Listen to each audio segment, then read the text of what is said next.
I was actually a sandwich artist. Hey Eddie, how's it going? Good? So I was thinking that maybe, well, I know you're gonna go for a nap, but I was thinking maybe we could make something good. I figured I'd sit down and talk with you for a couple of minutes. I decided that I wanted to start a series on my channel called Learning to Cook for Weight Loss and Maintenance. I have a little bit of a backstory for you, so grab yourself a cup of tea. About 10 months ago, it was actually in July of last year, where I just was done. I was done working out, over the gym, I was over fitness, I was over restriction. I was just tired and I was really burnt out. And I didn't give a hoot. So I just said, forget it. So I stopped working out. I stopped caring about what it was that I was eating. And I slowly went down this slope. At the beginning, it wasn't so bad. I didn't really notice a lot of changes. I was like, oh, the pants still fit well. Everything's fine. I'm not as toned as I'd like to be, but everything is pretty decent. And then it slowly just got a little bit worse and a little bit worse. And then I wore a lot of sweaters and just really lost a lot of confidence in myself. And here I am. It's now May, and I'm starting to climb myself back out of that kind of dark place that I was at. So I am a self-taught chef of 12 years in the restaurant industry, owning my own catering business as well as food business. But a couple months ago, I really got burnt out from that, and I just stopped all of that as well because my passion for food was gone. And I continue to eat really good, but shitty, nutritionally dense food.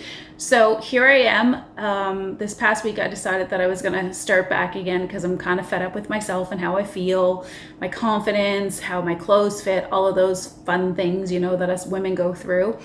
And I decided that I wanted to learn how to cook for actual, not just weight loss, but I can't talk. I wanted to learn how to cook food where I didn't feel like I was on a diet. I don't want to be on a diet anymore. I've done pretty much all of them, and they're all just shitty and they suck. So I'm like, you know what? Over it, done. I realized that I don't want restriction. I don't want any foods to be off limits whatsoever, and I don't want any guilt from what it is that I'm eating. Like, those are the things.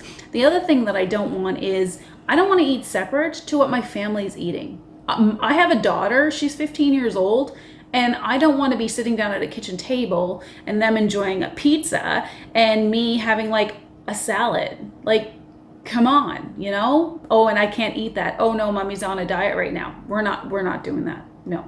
I want to show her that I have a very healthy relationship with food. And I mean, my relationship is okay. It's on and off again, but I want it to be more on than off anymore.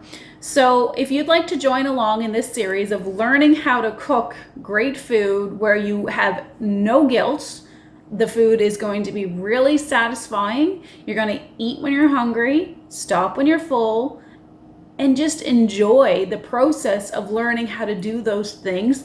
Together, maybe we can both help gain confidence, learn how to up our cooking game, and have some fun and create some friendship along the way. All right, so we're gonna get into the video right now, and thanks so much for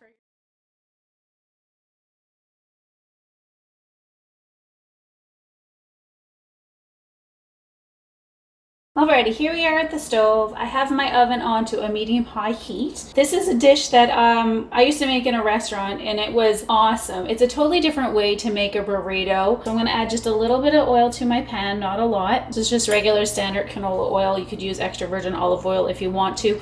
I don't want an oil that's too strong. Sometimes I find olive oil is a little bit too strong. I'm gonna add in my diced onion. If you don't like onion, get over it.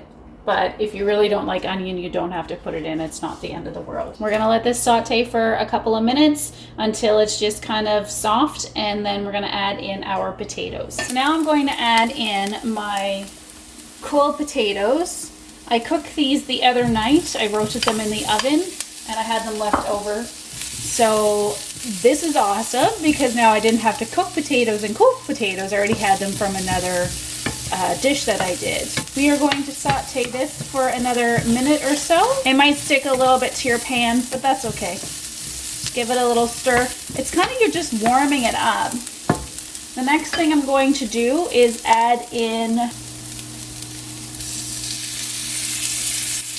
good amount. I don't really measure it. I'm kind of just like, oh, that looks good. Oh, it smells really good. Make sure that your burner is not too hot. So you don't want your garlic to burn, because if your garlic burns, then it tastes really bitter. I'm going to get in my lentils next. I have 1 can of lentils that I just rinsed. This is actually a really super fast dish. You could have this done within like 15 minutes if you're coming home from work. You could make it the day before and then you could have it ready to go. It's good for a couple of days in your fridge. It doesn't usually last that long in my fridge because the kids and I eat it up. I'm gonna put my spinach in. I didn't measure this, so I'm kind of just, you know, spinach, it like goes down to nothing. So there's probably, I don't know, 4 cups here, I guess. We're adding in more vegetables so that we can make it a healthier dish. Let's go with that. While the spinach is in here, I'm actually going to add in my spices. So this one here is a curry powder. I just sprinkle it around. And then I'm also going to add in my cumin as well. And I made a big mess on my stove, whatever. And we're just going to saute this all around. Now that the spinach is starting to wilt down, it's kind of starting to stick a little bit to the bottom of the pan. So we're going to add in our lemon juice. If you have fresh lemon juice, by all means, go ahead, use the zest as well. If you don't have fresh lemon juice, then you can just use the bottled stuff. I'm also gonna add in the diced tomatoes as well. I'm gonna create some nice juices. You don't want it to be crazy juicy. You don't want it to be soupy because you're putting it into a burrito. By the way, look at all the pretty colors that we have here, from the spinach and the different color tomatoes. See how much that spinach is all wilted down now? You had like this huge pan and now you have like nothing. I'm also adding in some pepper and some salt.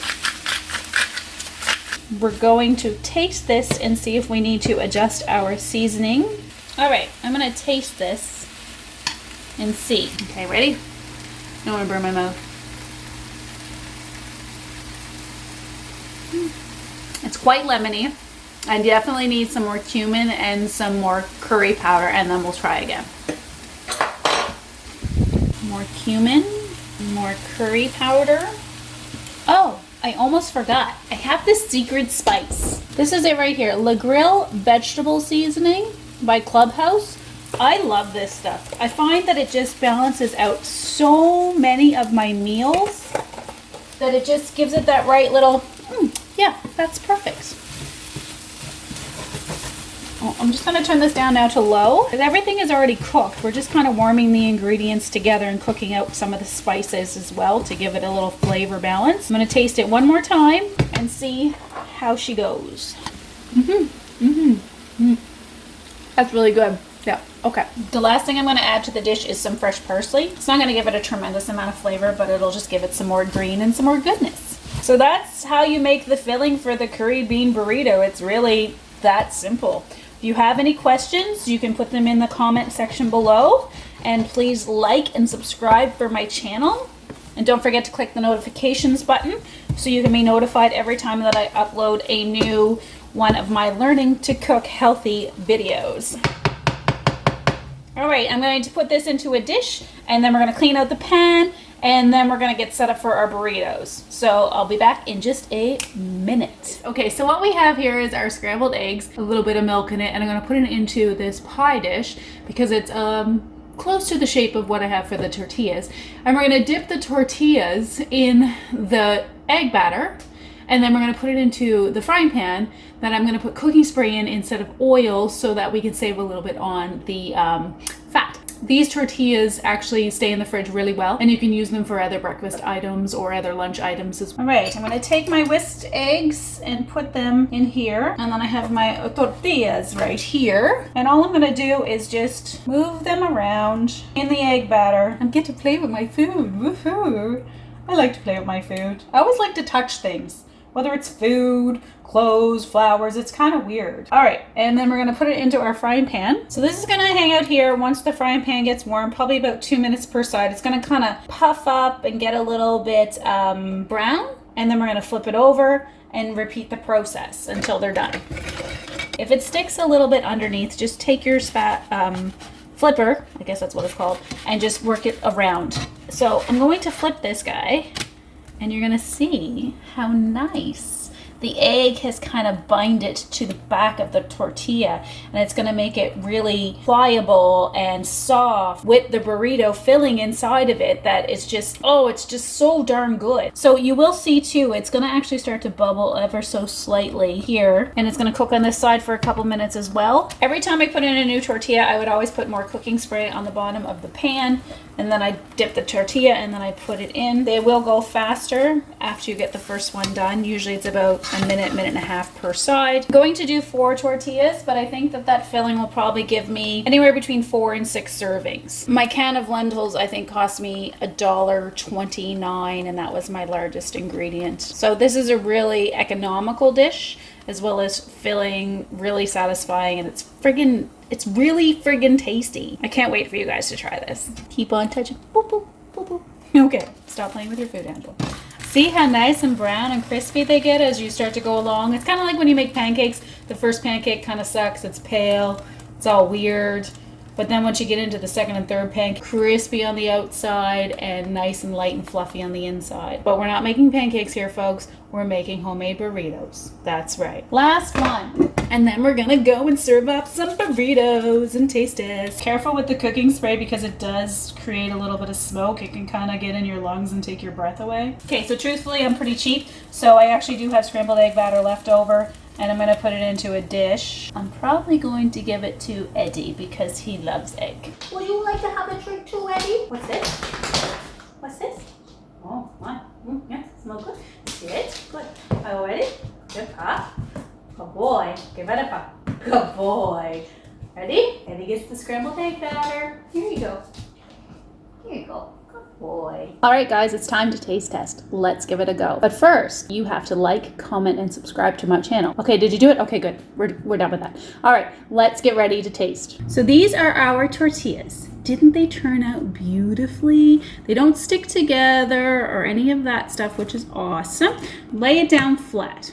Now we're gonna take our filling, and we're gonna put it in the center and kind of make it rectangular in shape. Perfect, that looks good. And then we're gonna take our cheddar cheese. If you have other cheese, that's fine. I use an extra old or an aged cheddar because I find that when you go with those types of flavors, they're stronger and you don't need as much. This is very, very, very scientific, okay? This is how you make the perfect burrito wrap so that you don't have anything messing about, gooing, falling out of the ends, okay? I was a sandwich maker for 2 years, so trust me, I'm an expert. Okay, one side over, the other side over. These are not fragile. Don't be afraid. They're nice and pliable.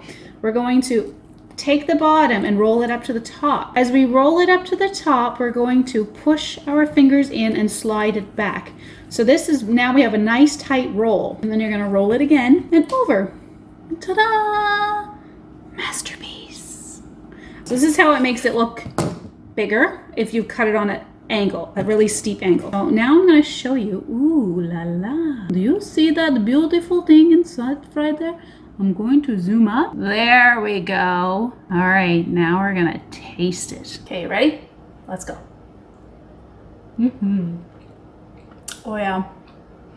It's like cheesy, gooey, lemony. You taste the cumin, the coriander, you have the spinach in there, everything. You taste all of the flavors of it. And it's like, it's meaty without the meat. I'm not a vegetarian, but I do like vegetarian food, and I like vegetarian food that tastes really hearty. So if you like this and want to recreate it, let me know down below if you did it. I'd really love to hear your story about whether or not the video was able to guide you through the cooking process. If you have any questions, let me know. My website is called eddieandangie.com. You can head over there for more recipes and inspiration. I'll put a link in the description below. Thanks so much and have a great day. I'm going to eat my lunch now out on the deck with the puppy. Fuck.